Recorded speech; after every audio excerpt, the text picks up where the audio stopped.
Mga puso, mas mainit kaysa sa normal ang mga temperaturang naitala sa ilang pag-asa stations kanina.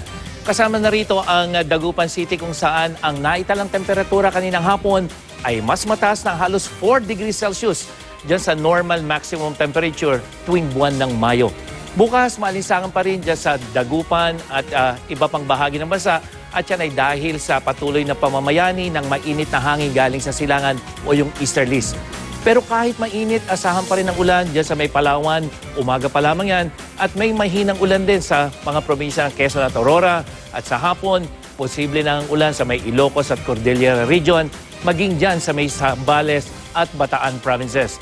At dito sa Metro Manila, buong araw na mababa ang tsansa ng ulan at maalinsangan pa rin sa 40 degrees Celsius.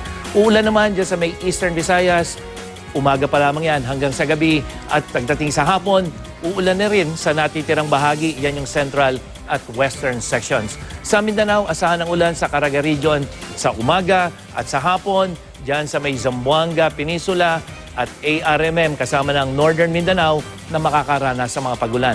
Mga kapuso, El Nino update naman.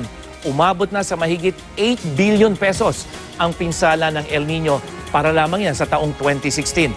Libo-libong ektarya na tinaniman ng bigas, mais, kasaba at high-value crops sa iba't ibang panig ng bansa ang naapektuhan.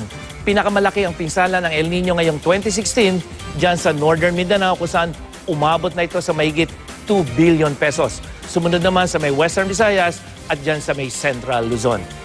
Yan ang latest mula sa GMA Weather. Ako po si Nathaniel Cruz, magplano para sigurado. I am ready. Serbisyong totoo ng GMA News.